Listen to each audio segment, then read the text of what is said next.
السلام عليكم ورحمة الله.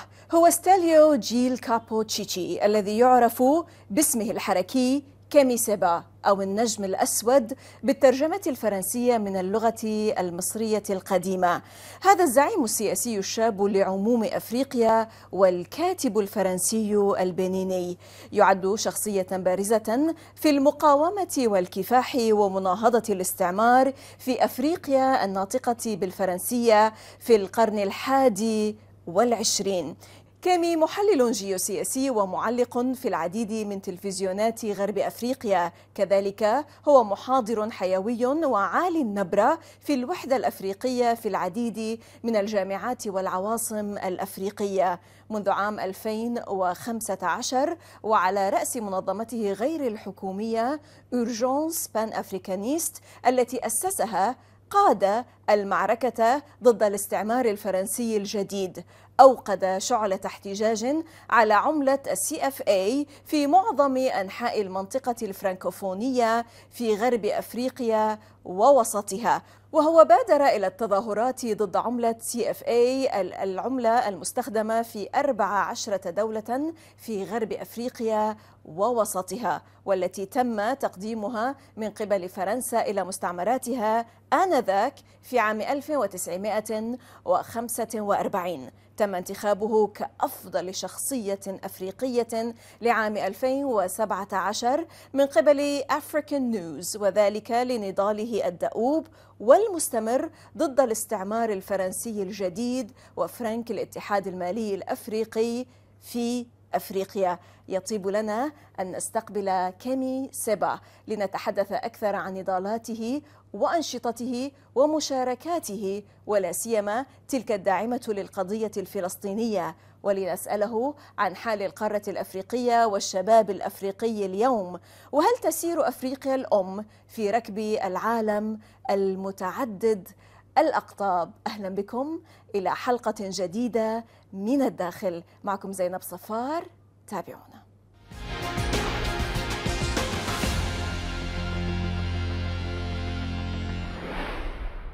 Kémi Séba, Pan-Africanist political leader, French Beninese writer and geopolitical commentator, a prominent figure of anti-colonialist resistance and president of Urgence Pan-Africaniste NGO.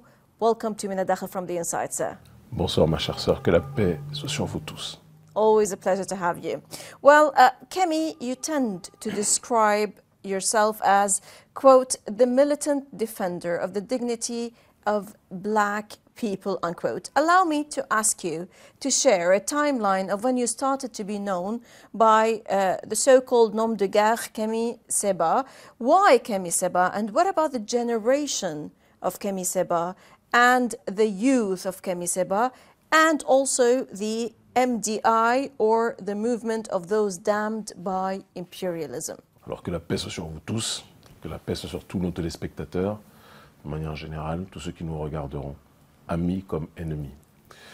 Mon nom, Kémi Séba, est en fait la traduction du prénom que mes parents m'ont donné. Il faut savoir qu'en Afrique, beaucoup de gens, beaucoup d'habitants ont été colonisés, pas seulement physiquement ou économiquement, mais aussi culturellement, mentalement, psychologiquement, et on finit par donner des noms qui n'étaient pas du tout en adéquation avec notre identité africaine.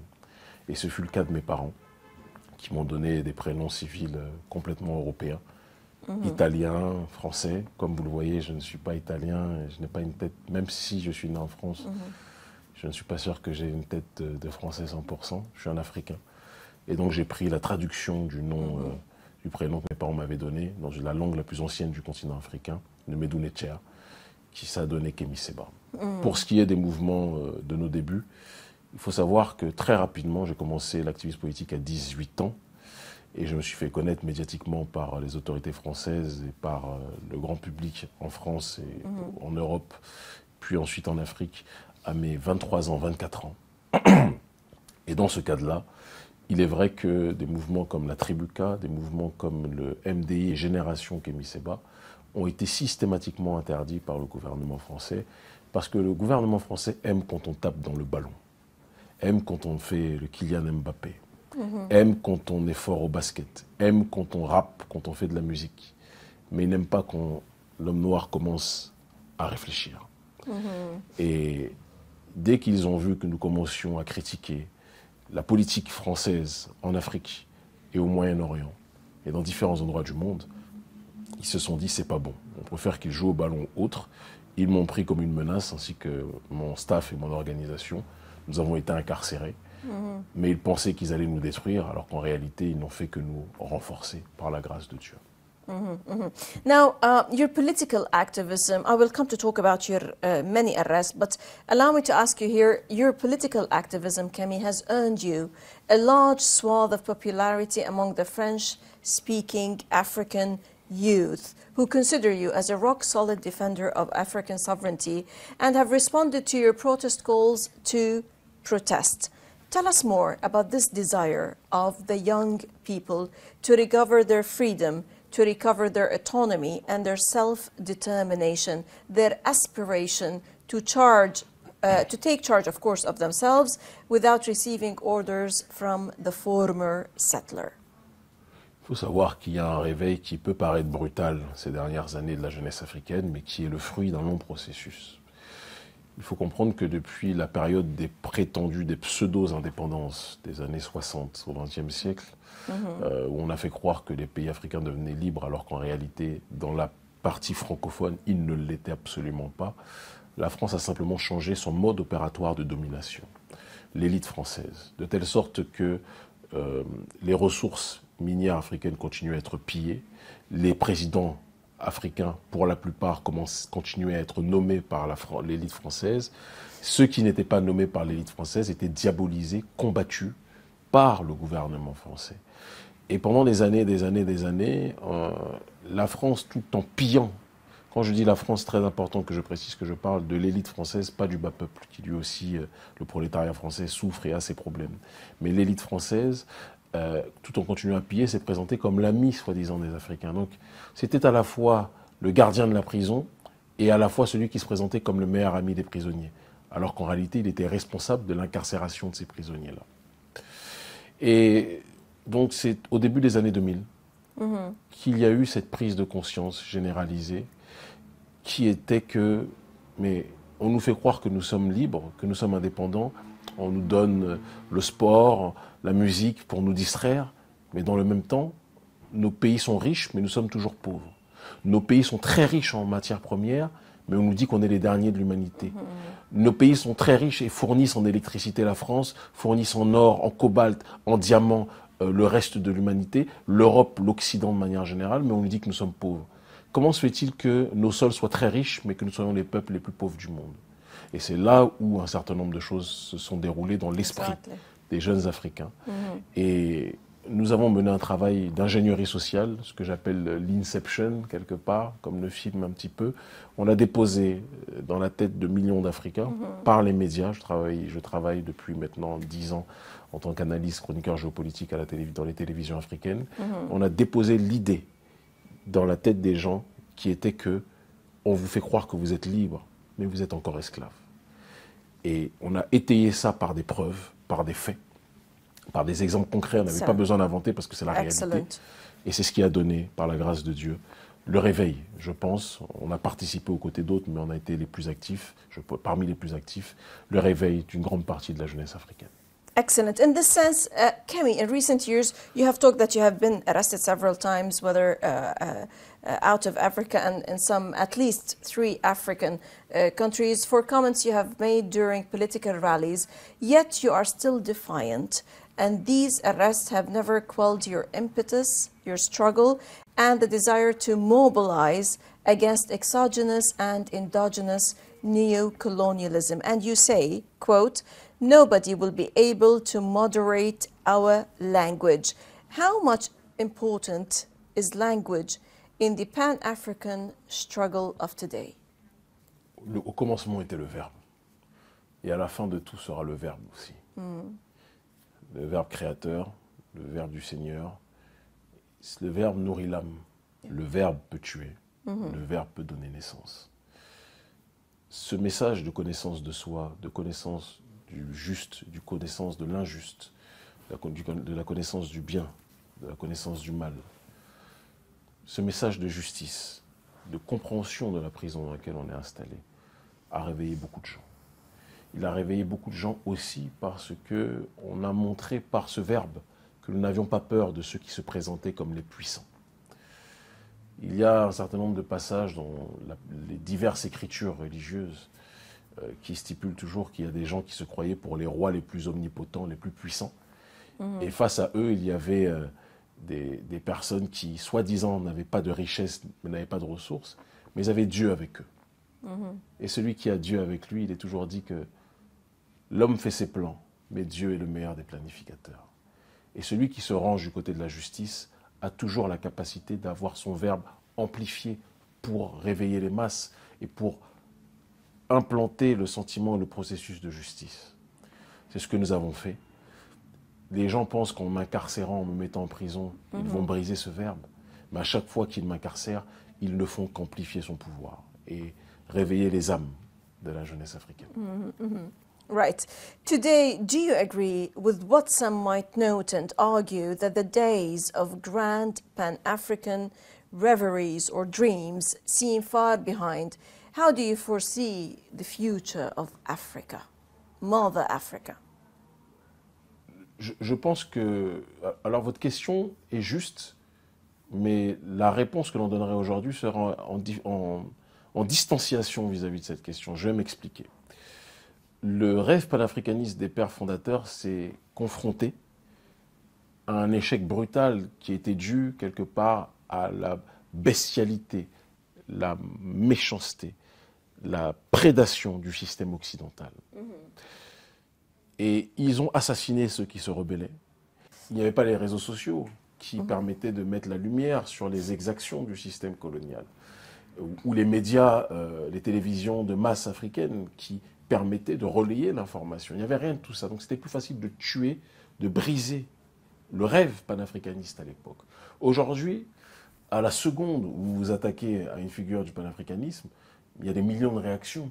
Je dirais que le réveil panafricaniste aujourd'hui est en phase ascendante.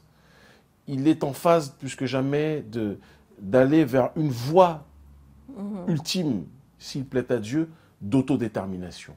Pour la simple et unique raison que l'Occident est désarmé par rapport aux moyens dont nous disposons.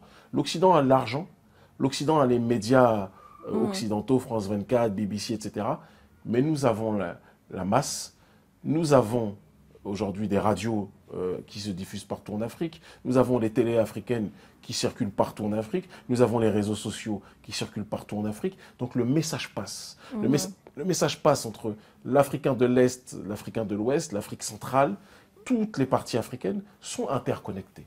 Et cette interconnexion est la définition du panafricanisme. Donc, je dirais qu'on est beaucoup plus en voie de consolidation de ce projet comparativement à nos aînés qui n'avaient pas tous les éléments dont nous disposons aujourd'hui pour accomplir justement ce rêve. Hopefully. To what extent, we talked about colonialism and anti-colonialism. To what extent do you believe that Africa today, as a continent, is suffering from the disease of extremism, extremist terrorism and the extremist ideology? Je dirais que le colonialisme est polymorphe et que, évidemment, les déstabilisations via des guerres sous proxy, c'est-à-dire l'utilisation de milices prétendument terroristes qui sont en réalité employées par les multinationales occidentales pour semer la terreur pendant que les multinationales prennent nos ressources. Exactly. C'est un processus qui est connu, c'est un processus qui est violent et c'est un processus qui est généralisé, notamment au Sahel. Ils ont assassiné Kadhafi, prétendant vouloir établir la démocratie. C'est pour ça que quand ces gens-là viennent vous dire on veut imposer la démocratie chez vous, il faut toujours se méfier. Ça veut dire qu'ils viennent mettre le feu chez nous. Parce que leur démocratie est beaucoup plus une démoncratie, un pouvoir du démon, de déstabilisation, de destruction des régimes en place. En détruisant la Libye, ils ont permis au mouvement, à des milices privées terroristes, d'accord, de pouvoir se répandre et de pouvoir justement piller ces ressources-là. Aujourd'hui, le Sahel, la région dans laquelle nous vivons, est complètement confrontée à cette réalité. Et ça, c'est une des formes du néocolonialisme. Et donc, c'est un petit peu comme l'histoire du mafieux, du voleur. Le mafieux, quand il voit qu'il y a une nouvelle boutique qui vient d'ouvrir, Le mafieux dit au propriétaire de la boutique, je veux assurer ta sécurité.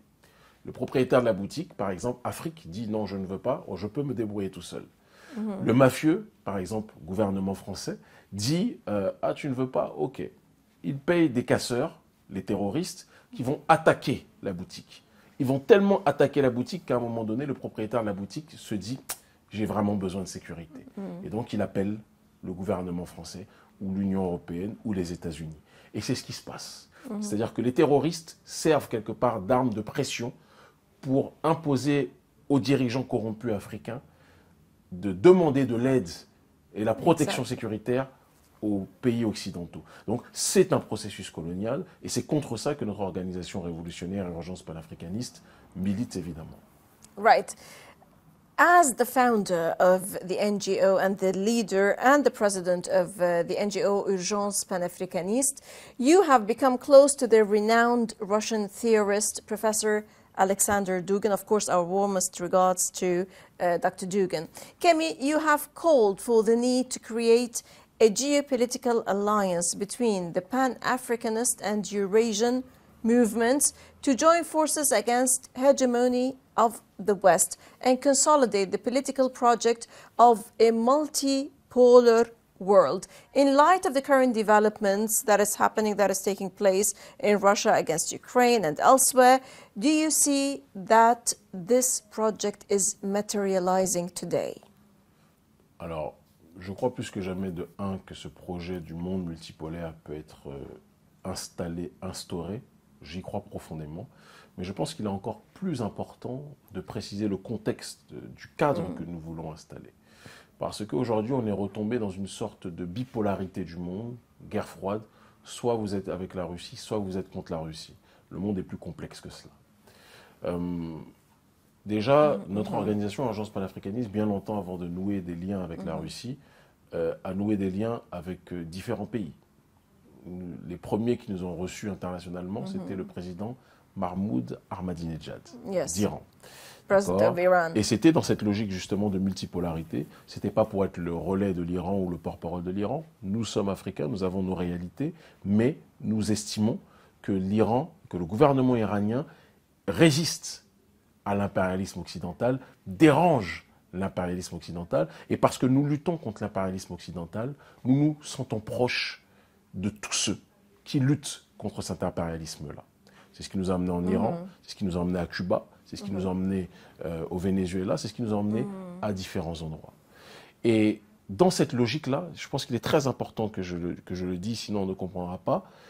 La Russie est venue dans ce cadre de diverses alliances qui étaient dans une logique de vouloir faire reculer le bloc de l'hégémonie à la fois européenne et américaine.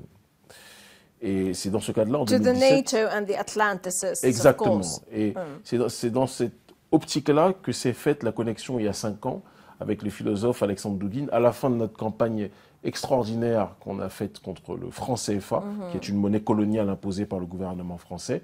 Après le succès qu'il y a eu, le philosophe Alexandre Dugin, voilà, on s'est contacté. CFA, et il nous a proposé de voir comment nous pouvions travailler ensemble. Nous étions plus que jamais à l'écoute. C'est quelqu'un qui intellectuellement a sa ligne, a sa vision du monde. Il pense que la Russie a un rôle spécifique à jouer dans ce monde. Et ce qui m'intéresse, au-delà de son regard particulier sur la Russie, parce qu'il défend son peuple et c'est normal, ce qui m'intéresse, c'est sa compréhension de la nécessité d'avoir une multipolarité avec différents blocs civilisationnels qui défendent leurs intérêts. Et d'ailleurs, j'en profite pour adresser vraiment mes condoléances à Alexandre Dugin pour la perte de sa fille, qui était une amie, Daria. Que la paix soit sur elle là où elle est, que Dieu veille sur son âme. Of course, our deep, heartfelt condolences to the loss, this huge, massive loss of Daria Dugina. We are meeting today, Kemi, on the sidelines of the Palestine International Award for Literature, a festival where you are, of course, the guest of honor. What is Palestine in the Pan-African psyche? What does the Palestinian struggle represent to you, Kemi? And how quintessential is such an award hosted and organized by Risalat Art Association in Lebanon? Alors, déjà, je vous remercie vraiment pour la qualité et la profondeur de vos questions. C'est très important, on fait des interviews tout le temps, mais c'est rare d'avoir des questions de fond comme cela. Je vous en remercie infiniment. Pas de quoi. Ensuite, pour répondre maintenant dans le fond, et je vais essayer d'être court encore une fois, même si ce n'est pas facile, parce que ce sont des questions denses, je suis fondamentalement anticolonialiste. Je suis hostile maladivement à toute forme de domination, à toute forme d'oppression des peuples, d'oppression de n'importe quel corps humain, d'oppression de la femme. Donc tous ceux qui ont chosifié l'être humain par l'esclavage, par la colonisation, sont pour moi les adversaires.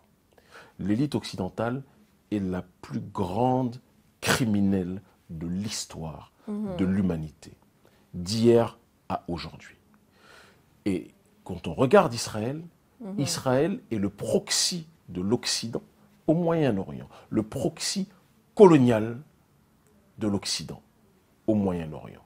Le seul qu'on autorise à avoir la bombe nucléaire, le seul qu'on autorise à pouvoir mater les peuples sombres de cette région du Moyen-Orient. Donc il y a une dichotomie, une confrontation entre l'Occident, encore une fois, comme le disait Frantz Fanon, et le tiers-monde. Et même si le tiers-monde est en réalité la majorité du monde. Et je reste convaincu que la situation de la Palestine, parce que je crois à la convergence des luttes, est une situation qui ne peut faire qu'écho avec la vie de colonisation. La Palestine subit ce colonialisme depuis plusieurs dizaines d'années. L'Afrique subit cette situation et plus on que daily basis. De manière dramatique, de manière meurtrière, de manière bestiale. Et nous ne pouvons être que sensibles à cette question, puisque l'Afrique subit ce colonialisme depuis des siècles. Donc la question palestinienne, comme le disait Nelson Mandela, vous ne pouvez pas être contre le colonialisme et ne pas être concerné par la forme la plus visible. Nous, c'est déguisé. Le colonialisme, c'est déguisé. On vous fait croire que vous êtes libre, mais vous êtes encore colonisé. Mais la Palestine, on ne vous fait même pas croire que vous êtes libre. On vous dit, vous êtes colonisé.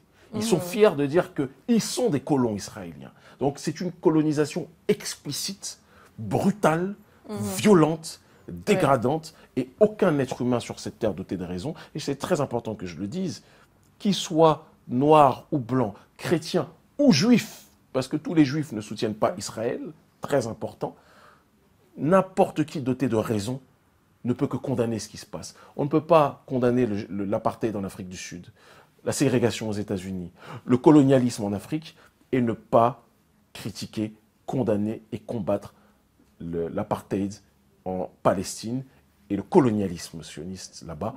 Et je le redis, à tous les juifs dotés de cœur, de raison, et je sais qu'il y en a beaucoup, il faut vous faire plus entendre. Parce que ce qui se passe là est une guerre de colonisation. Lorsque j'étais plus jeune, permettez-moi juste ces derniers mots. Sure, go ahead, please. Vous savez, quand vous êtes confronté à l'injustice, vous avez tendance à essentialiser, à généraliser. À une période de notre combat politique, je globalisais en disant que je parlais des Blancs, en disant que les Blancs, les Occidentaux ont colonisé le monde. Et je disais qu'en Palestine, les Juifs colonisent la Palestine. C'est plus compliqué que cela.